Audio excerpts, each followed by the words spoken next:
Thank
you बेटा इतना cooperate करने के लिए और छुट्टी वाले दिन भी क्लास लेने के लिए। ठीक है, आज फाइनली ख़त्म हो जाएगा सारे एमसीक्यूज वगैरह सब। और एक बार मैं तुम्हारा रिकॉर्ड दिखा देती हूँ जितना अभी तक बना हुआ है, क्योंकि अभी तुम्हारे असाइनमेंट्स पूरे आए नहीं है तो अभी असाइनमेंट्स वाला नहीं बनेगा। एक बार तुम्हें थोड़ा सा रिकॉर्ड दिखा देती हूँ, फिर जब कंप्लीट हो जाएगा तो तुम्हारे जो गूगल क्लासरूम है उसी पे शो कर दूँगी।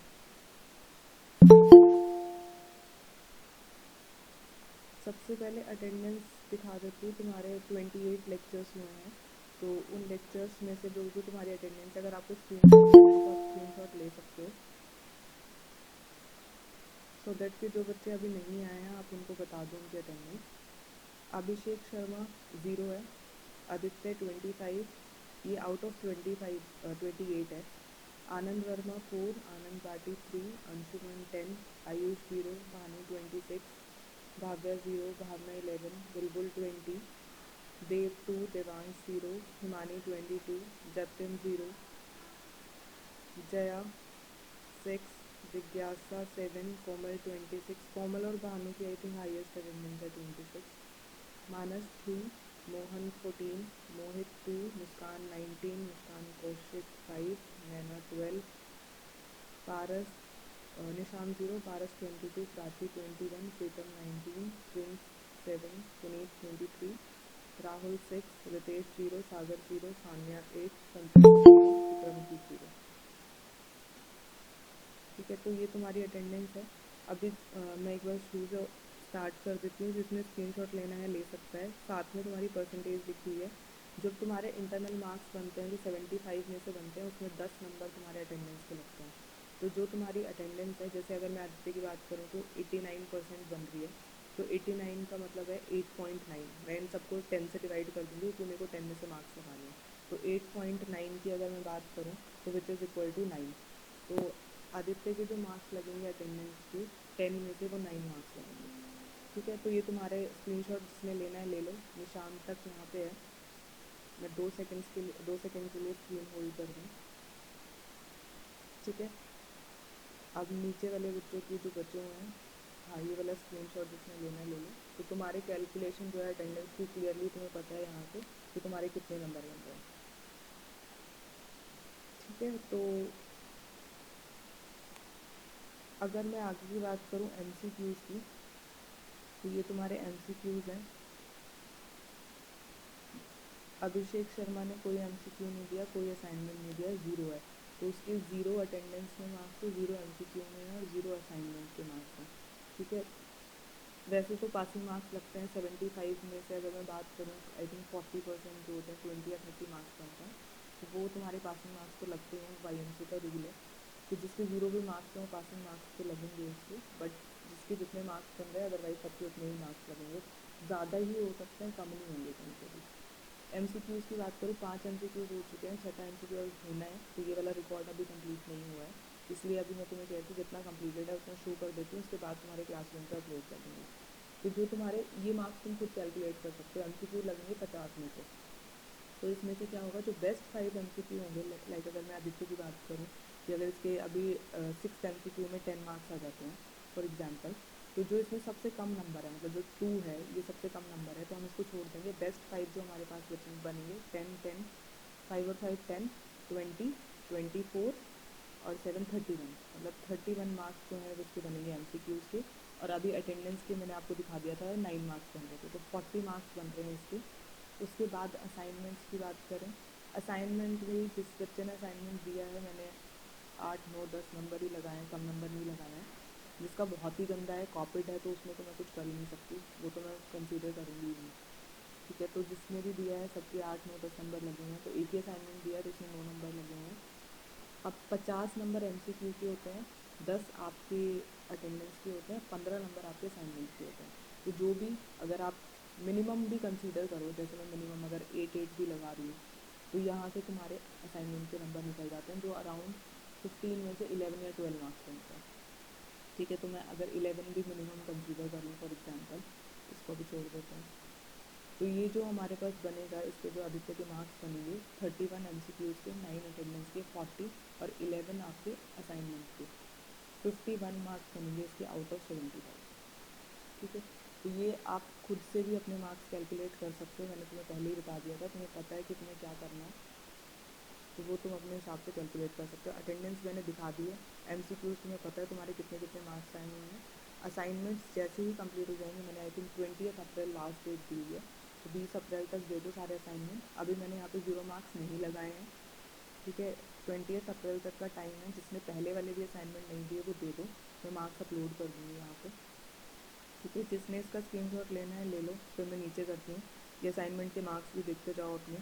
भानु 9 9 10, बुलबुल 10 और 9, सॉरी बुलबुल इज़ 10 10, भावना 10 और 9, हिमानी का एक ही असाइनमेंट आया है 10, जिज्ञासा 9 एक असाइनमेंट है, कोमल के 3 आ चुके हैं 10 10 10, मोहन 10 एक असाइनमेंट है। ठीक है, जिसने स्क्रीनशॉट लेना है ले लो, मैं नीचे कर रही हूँ स्क्रीन।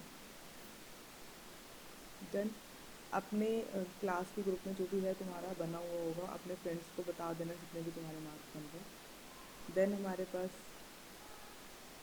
मोहन हो गया, मुस्कान कालरा का एक असाइनमेंट है 9, मुस्कान कौशिक 9, नैना के 2 आ चुके हैं 9 और 10, निशांत 0 है, पारस का एक असाइनमेंट आया है 8, प्राची।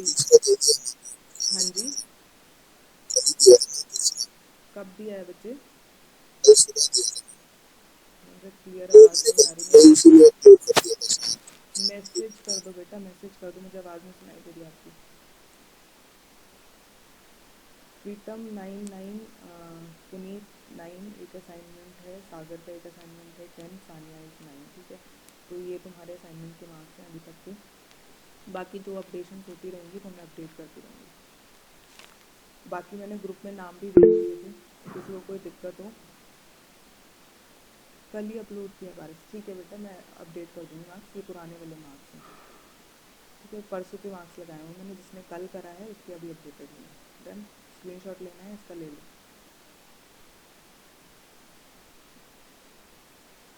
ठीक है, डन। किसी को कोई डाउट है इस चीज़ में?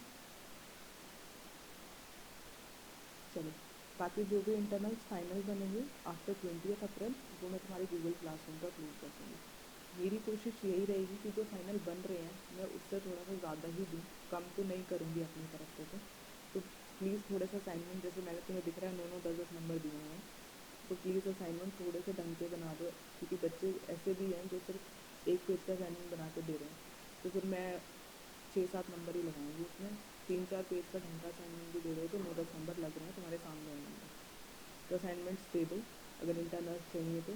एम सी क्यूज़ भी जिसने नहीं दिए हैं, लिंक्स अवेलेबल हैं, दोबारा दे सकते हो, दोबारा तो नहीं मतलब दोबारा नहीं कंसीडर करूँगी, मार्क्स लग गए। जिन्होंने नहीं दिया है उनके लिए, ठीक है, जिन्होंने नहीं दिया अगर वो देना चाहते हैं तो दे सकते हैं, बट आपके मार्क्स कम ज़रूर लगेंगे क्योंकि आप लेट सबमिशन कर रहे हैं। अब जिस बच्चे ने पहले दे दिया एमसीक्यू, अगर उसके 10 में से 10 नंबर आ रहे हैं तो उसके 10 ही लगेंगे। अब वो क्यों सफ़र करे तुम्हारी वजह से? तो जो बच्चे अब देंगे एमसीक्यूज, डेट तो मेरे पास मेंशन होती है, जो बच्चे अब देंगे एमसीक्यूज उनके मार्क्स अगर 10 आ रहे हैं तो उनके 5 या 6 नंबर लगेंगे, ठीक है। तो ज़ीरो से कुछ तो बेटर है।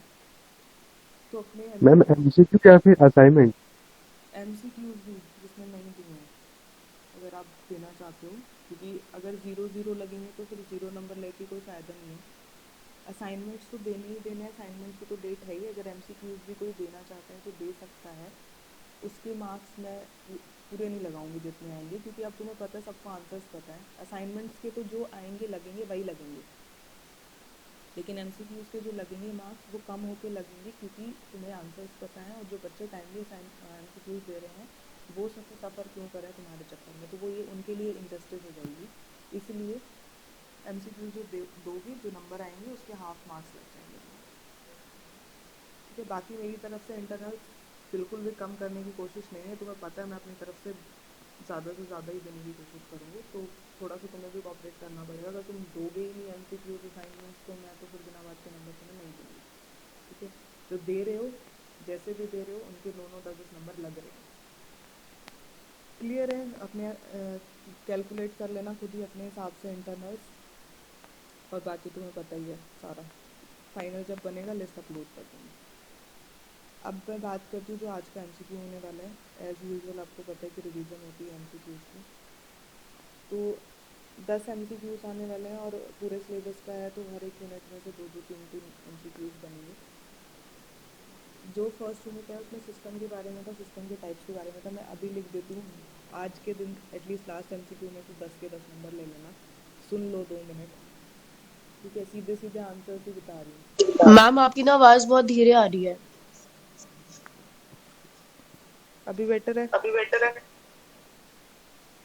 यस मैम, ठीक है। ठीक। स्टार्ट करते हैं टाइप से। जो हमारे सिस्टम के टाइप्स थे, अलग अलग टाइप्स थे, ओपन, क्लोज्ड, प्रोबेबिलिस्टिक, और आपके deterministic, adaptive, non adaptive, machine, social, बहुत सारे टाइप्स थे। तो उसमें जो पहला क्वेश्चन है हमारा, उसमें टाइप से रिलेटेड ही क्वेश्चन है कि कौन सा ऐसा टाइप है सिस्टम का जो इन्वायरमेंट में जो भी चेंजेस होते हैं उसके अकॉर्डिंग वो अपने आप को चेंज करता है, ठीक है। तो दिस इज़ अडप्टिव, क्योंकि अडप्टिव टाइप ही ऐसा है कि जो भी इन्वायरमेंट में चेंजेस होते हैं उन वो अपने आप को अडप्ट कर लेता है उसके अकॉर्डिंग।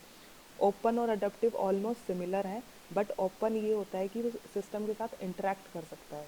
जो सिस्टम में इन्वायरमेंट में चेंजेस हो रहे हैं उनके अकॉर्डिंग जो है वो अडप्ट नहीं करता, ठीक है।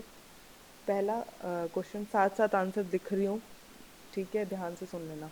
नेक्स्ट क्वेश्चन मेरा है ईआर मॉडल पे है। ईआर मॉडल जो है वो किसने बनाया था? पीटर चेन ने बनाया था 1971 में। अगर मैं बात करूँ ईआर मॉडल में, ईआर मॉडल में हमारे पास एंटिटी, रिलेशनशिप और एट्रीब्यूट होते हैं। एंटिटी मेरे पास दो टाइप की होती है, एक होता है स्ट्रॉन्ग और एक होती है वीक। तो स्ट्रॉन्ग एंटिटी वो होती है जिसमें प्राइमरी की अवेलेबल होती है। प्राइमरी की मेरी होती है जो यूनिक की होती है। देन मेरे पास आता है डीएफडी, ये फर्स्ट यूनिट के क्वेश्चंस हैं। देन मेरे पास सेकेंड यूनिट में आता है डीएफडी। डीएफडी में आपको पता है डेटा फ्लो डायग्राम होता है। इसको रिप्रेजेंट करने के अलग अलग तरीके होते हैं। डेटा फ्लो डायग्राम में एक प्रोसेस होता है जिसको हम एक्टिविटीज़ भी बोलते हैं, एक्टिविटीज़ या फिर हम एक्शंस भी बोल देते हैं। तो उसको किस से रिप्रेजेंट करते हैं? उसको रिप्रेजेंट करा जाता है सर्कल से, या फिर सर्कल के साथ साथ हम उसको राउंड एजेस रेक्टेंगल से भी रिप्रेजेंट कर सकते हैं, ठीक है। इसमें दोनों ऑप्शन मिलेंगे कि किससे रिप्रेजेंट करते हैं, सर्कल से या राउंड एजेस रेक्टेंगल से। तो आप बोथ पे मार्क कर सकते हो, बी और सी जो भी है आप देख लेना उस हिसाब से। उसके बाद मैंने आपको एक सीक्वेंस बताई थी, बिट फिल्ड रिकॉर्ड फाइल और डेटाबेस। ये सीक्वेंस मैं तुम्हें पता नहीं कब से रटवा रही हूँ। तो जो फील्ड होती है, फील्ड को हम कॉलम या एट्रीब्यूट भी बोलते हैं। ये दो तीन चीज़ें हैं जो बिल्कुल ऐसे याद ही रखनी है कि कॉलम का दूसरा नाम एट्रीब्यूट है, और रिकॉर्ड में जो होती है वो मेरी टप्पल और रोज़ होती है।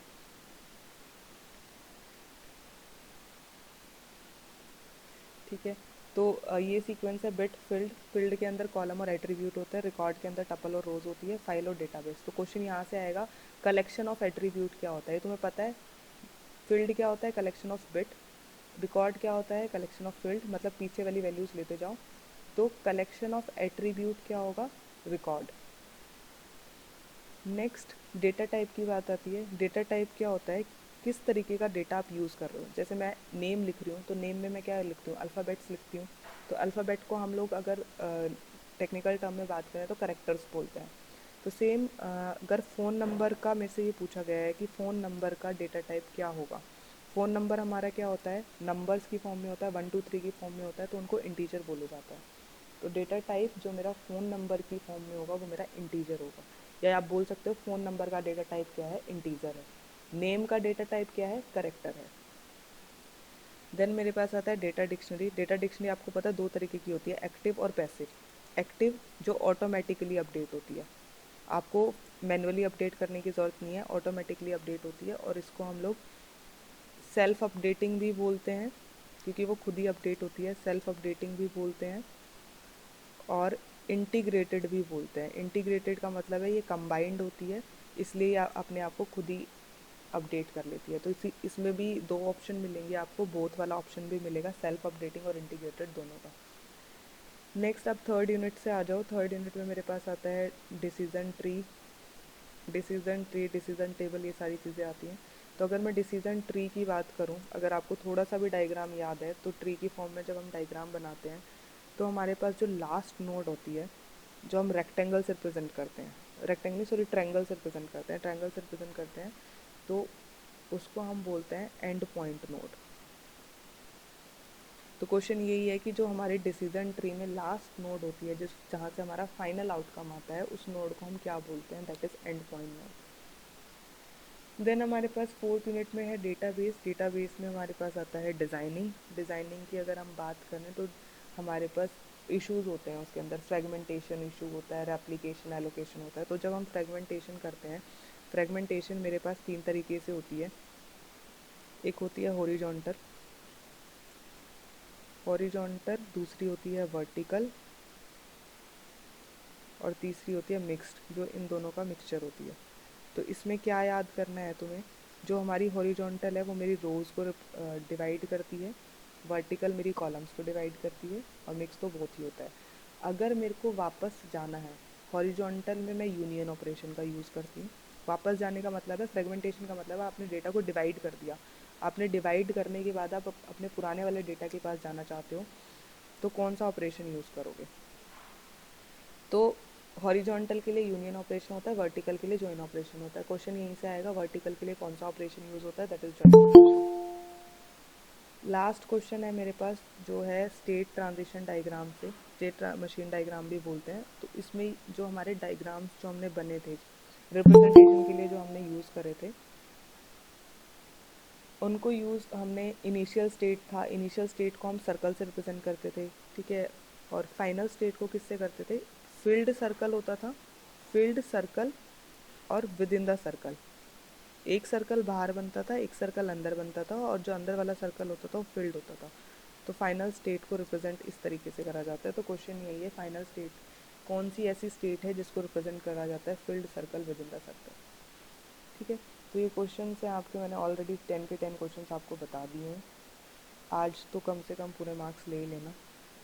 अब मैं लिंक भेज रही हूँ, स्टार्ट कर दो और मीटिंग लेफ्ट कर देना जैसे ही ख़त्म हो जाए टेस्ट, ठीक है।